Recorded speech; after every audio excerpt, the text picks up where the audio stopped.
On remarque que derrière chaque crise, il y a une potentielle transformation parce que derrière chaque grand problème se cache une grande solution. Et cette solution, c'est ce qui peut nous emmener à une croissance, à une réelle évolution.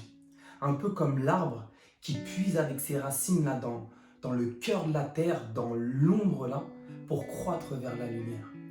Alors dans ce que je vais faire dans cette vidéo, c'est pas te dire par rapport à tout ce qui se passe là aux États-Unis, ce qui est bien, ce qui est mal, ce qui aurait dû être fait, ce qui devrait être fait. Non.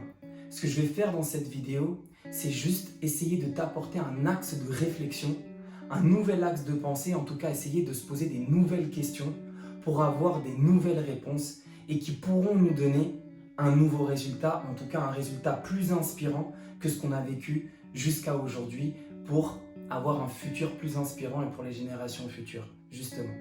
Donc la première des choses que je me suis dit, c'est, mais quand tu cherches une solution, quand tu cherches un résultat, c'est important d'abord de le cibler, de savoir clairement ce que tu veux, de fixer ton intention première dessus.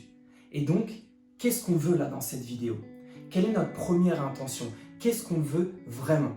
Si tu regardes cette vidéo, c'est que ce qu'on veut, je pense, toi et moi, c'est un peu cette idée de guérir du racisme, et même si je ne vais pas avoir la prétention de dire qu'on peut guérir du racisme, en tout cas, qu'il y ait plus d'égalité, plus d'équilibre et diminuer au mieux qu'on peut le racisme. Comment? On va justement voir plusieurs axes de possibilités pour voir lequel on pourrait choisir, en tout cas lequel qui vibre le plus à l'intérieur de toi, pour qu'on ait ensemble accès à une solution qui vienne de l'intérieur et qui nous permette d'évoluer. Donc l'idée, c'est simple. Je me suis dit, mais quand tu regardes tout ce qui se passe, il y a 3 scénarios possibles. Si tu regardes bien, le premier scénario qui est en train de se passer, donc le scénario de la manifestation, le scénario de la manifestation avec de la force. Regarde bien, je me suis dit, bon alors déjà, pour que les choses soient claires, avant qu'on juge ce qui est bien et ce qui est mal, ce qui est sûr, c'est qu'on est tous des êtres humains, et je dirais le contraire, et je mentirais si je disais le contraire en fait, et qu'on ne sait pas comment on réagit si demain notre enfant meurt. On a cet instinct qui fait que quand quelqu'un que l'on aime se meurt ou se fait tuer, on a envie de se battre. Je ne suis pas en train de dire ce qui est bien et ce qui est mal, par contre je suis en train de dire que on va essayer d'aller plus loin que cet instinct, justement pour trouver quelque chose qui puisse nous unir tous. En tout cas, dans ce premier scénario qui est la manifestation avec la force. Qu'est-ce que ça peut nous apporter au mieux? Qu'est-ce qu'on peut obtenir au mieux avec cette manifestation? Et là, quand tu y penses, tu te dis, ok, au mieux, on peut avoir une justice plus égalitaire où même les policiers qui commettent un crime, qu'ils puissent être jugés comme tout le monde qui va commettre un crime. Donc ça, c'est top. Ça, c'est waouh, c'est la meilleure chose qu'on peut avoir de ça. Mais rappelle-toi l'intention première dans cette vidéo, qui serait vraiment de guérir au mieux, en tout cas, du racisme. Est-ce que là, dans ce premier scénario, est-ce qu'on guérit vraiment du racisme? Est-ce qu'on guérit vraiment à la source, à la racine? Ou est-ce qu'on est juste en train de couper la tête de la mauvaise herbe? Alors c'est un peu comme dans un jardin, tu sais, dans le jardin, tu peux couper toutes tes mauvaises herbes et tu as l'impression que ton jardin il est tout beau, tout vert, mais tu reviens une semaine plus tard et tu as tout qui a déjà repoussé fois 1000. Donc, est-ce que ça peut nous satisfaire ce scénario entièrement? À toi de penser. Maintenant, il y a un deuxième scénario qui vient et qu'on voit sur les réseaux sociaux aussi. Là, je dépeins un peu les 2 scénarios qu'on voit sur les réseaux. On peut se dire que dans le deuxième scénario, c'est le scénario du peace and love. C'est la paix, l'amour, et il n'y a que la paix, il n'y a que l'amour, et on partage que des choses de paix et que d'amour. Et finalement, ça paraît joli comme ça.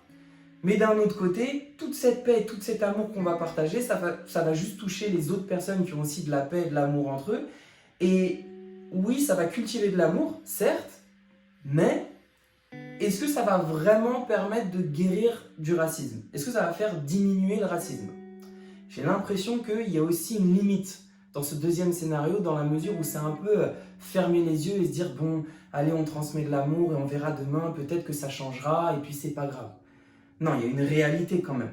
Ok, donc je me suis dit si le scénario 1, il a ses bénéfices mais ses limites, et que le scénario 2, il a ses bénéfices et ses limites, on pourrait essayer de trouver un scénario 3 qui pourrait lier le 1 et le 2, qui pourrait lier un peu la haine et l'amour, l'ombre et la lumière, le bien et le mal, peu importe, et de trouver quelque chose, une solution en tout cas plus centrée, plus équilibrée, qui nous permettrait à tous de nous unir plutôt que de nous diviser pour évoluer ensemble.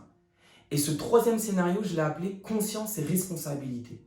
Pourquoi conscience déjà? Conscientia du latin avec savoir. Parce que la conscience, encore une fois, est une arme. Le savoir est une arme. Regarde bien, moins tu as de conscience dans ta vie, moins tu as conscience des choses, et plus tu es désarmé, et plus tu arrives des galères et des problèmes. Si tu n'as pas conscience que le feu brûle, tu vas te brûler. Pareil maintenant pour la responsabilité. Pourquoi c'est important la responsabilité? Ça vient de response, able, la capacité de répondre. Quand tu donnes la responsabilité à quelqu'un d'autre, c'est-à-dire, ouais mais c'est de la faute de lui, c'est de la faute de ça, c'est de la faute de l'État, c'est de la faute, c'est de la faute, c'est de la faute. En fait, tu es en train de donner la capacité à répondre à ta vie à quelqu'un d'autre. Tu es en train de donner ton pouvoir à quelqu'un d'autre. À cause de lui, je me sens comme ça.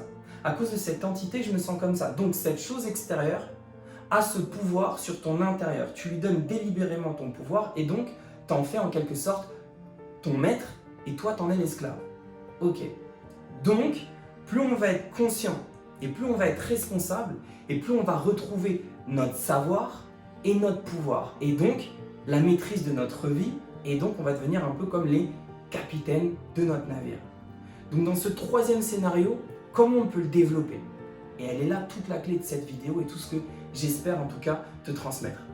Le premier point que je me suis dit, c'est en fait si tu regardes bien, l'idée c'est finalement, tu sais comme le disait Gandhi, c'est d'incarner véritablement ce changement que tu veux voir dans le monde. Bah ouais, tu veux voir le monde de demain, tu ne peux pas prôner quelque chose pour demain que tu ne fais pas aujourd'hui. Et l'idée fondamentale de ça, c'est que il y a des enfants qui nous regardent, il y a ces jeunes qui sont là, et il y a les enfants de demain qui vont naître. Le monde ne s'arrête pas là. Et un enfant, il ne fait pas ce que tu lui dis, tu vas pas lui dire vas-y tire la langue, il va tirer la langue. Mais si tu lui tires la langue et tu fais une grimace, il va te refaire la même langue et la même grimace. Donc un enfant ne fait pas ce que tu dis, il fait ce que tu fais. Donc, qu'est-ce que tu veux faire? Ce que tu vas faire, nos enfants le feront. Donc, qu'est-ce que tu veux faire?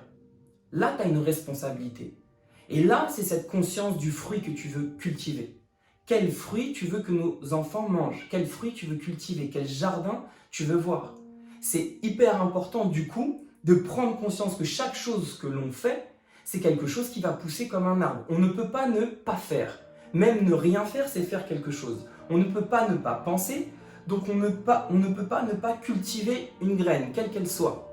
Donc quelle graine tu veux cultiver, quel fruit tu veux donner. Tu veux voir un fruit, tu veux voir un arbre pousser, sois-en, je ne sais même pas si ça se dit, mais en tout cas, sois l'exemple de ça. Ok? Fondamental. C'est vraiment l'idée fondamentale de ça, c'est d'incarner ce changement que tu veux voir dans ce monde. Et ensuite, je me suis dit, mais il y a un autre point fondamental là-dedans, c'est, ok, mais regarde tout ce qui se passe. On est touché par tout ça. On est touché par ce racisme, ça nous touche. Si tu regardes encore cette vidéo, c'est que ça te touche, c'est que ça te dégoûte, c'est que ça te déçoit. Et c'est que tu te dis, mais comment on peut faire? Il n'y a plus rien à faire à part se battre. Mais comment on peut faire? Et en fait, toute cette énergie-là qui arrive à nous, toute cette émotion que l'on emmagasine à l'intérieur de nous, comme j'ai dit là juste, je viens de le dire, en fait c'est une énergie. Et cette énergie c'est quoi? C'est un pouvoir. Quand tu as cette force, quand tu as cette énergie, quand tu as cette rage, quand tu as cette haine, tu peux bousculer des montagnes. Mais vu que c'est une énergie, si on enlève le mot rage, haine, racisme, dégoût, déception, et qu'on garde simplement l'effet que ça nous fait, c'est-à-dire de l'énergie, et qu'on utilise cette énergie à bon escient pour avancer et évoluer ensemble. Là, ça change tout.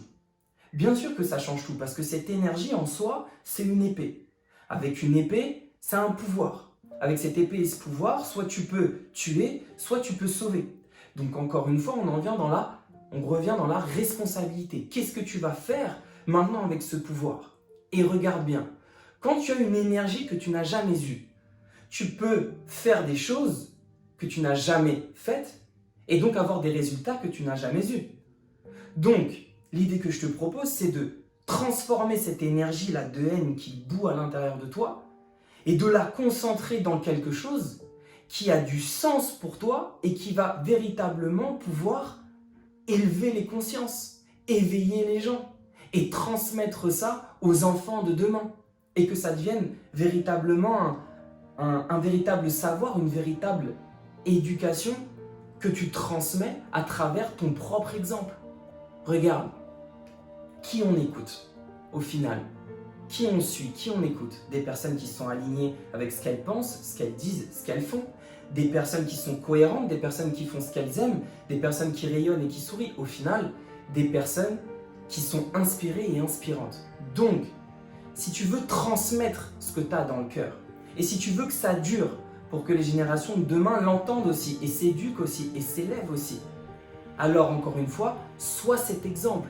Crée cette chose qui est à l'intérieur de ton cœur, qui te fait vibrer, qui bouillonne justement et qui te permettrait de transmettre cet amour et de transmettre ton savoir et de transmettre la valeur que tu as à l'intérieur de toi. Ça peut être à travers un service, à travers un produit, à travers une association, bref, en tout cas à travers un projet de cœur qui va transmettre tes valeurs.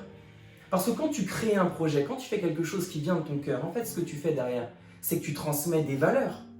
Et si tu es touché par toutes ces histoires de racisme et tout ce qui nous arrive en ce moment, ça veut dire que dans tes valeurs, je suis sûr que tu as une grande valeur de l'amour, de l'union, de la tolérance, du respect, de l'égalité. Il y a toutes ces choses-là qui bouillonnent en toi.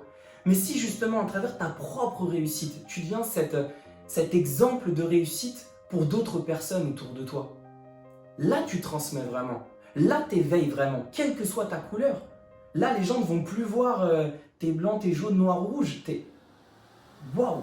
Ils vont juste voir la lumière qu'il y a en toi. Et si tu allumes cette lumière, considère qu'on est tous des bougies, et qu'en ce moment il y a quand même beaucoup de bougies éteintes, mais qu'il y a beaucoup de bougies qui veulent s'allumer. Donc si toi tu allumes ta première lumière, ta propre lumière, tu vas pouvoir faire ça avec ta tête. C'est un peu galère, tu vois. Boum! Et tu vas pouvoir avoir le pouvoir et la possibilité d'allumer la bougie qu'il y a à côté de toi, et ainsi de suite. Et finalement être ce premier domino qui va enclencher les autres dominos qui vont arriver jusqu'à une réelle évolution et élévation. Si tu veux transformer le monde, transforme d'abord ton monde. Et ojalá, comme on dit ici en Espagne, ça va aider à transformer ce monde. Et le dernier point que je voulais te dire et qui est fondamental, c'est que là, on prend conscience qu'en fait, on a un véritable pouvoir, qu'on a une véritable force, qu'on a un véritable savoir et qu'on a envie de transmettre ces valeurs pour éveiller les générations futures et les générations aussi présentes pour accéder à notre évolution. Mais on a un troisième super pouvoir qui est juste incroyable. Tu sais ce que c'est? Chose qui était impossible avant. C'est ce que tu es en train de regarder là, c'est-à-dire les réseaux sociaux. Avant, tu voulais parler à 10 personnes. Tu voulais te tuer pour que 10 personnes soient aussi plus libres, plus tolérantes, plus respectueuses, plus dans l'union et dans l'amour. Tu voulais te tuer, il fallait que tu ailles dehors et il fallait que tu parles à 10 personnes. Aujourd'hui, même si tu n'as que 100 abonnés, et je répète bien, on ne parle pas que des influenceurs qui ont des millions d'abonnés. Même si tu n'as que 100 abonnés, tu vas toucher 5 personnes avec tes 100 abonnés. Ces 5 personnes qui pourront toucher eux aussi 5 personnes, qui dans leurs 5 personnes, ça se trouve, tu auras un mec qui a 1 million d'abonnés qui va retoucher peut-être 500 000 abonnés. Peu importe. En fait, aujourd'hui, ce que tu transmets, c'est plus un simple message. C'est une école. Tu deviens une véritable école. Tu peux décupler ton pouvoir, tu peux décupler ton message.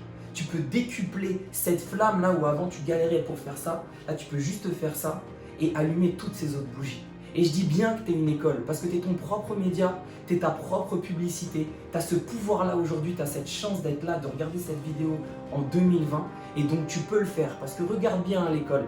Les petits, pendant le cours, ils font quoi? Ils regardent le cours ou ils regardent le tel? De plus en plus, ils regardent le téléphone.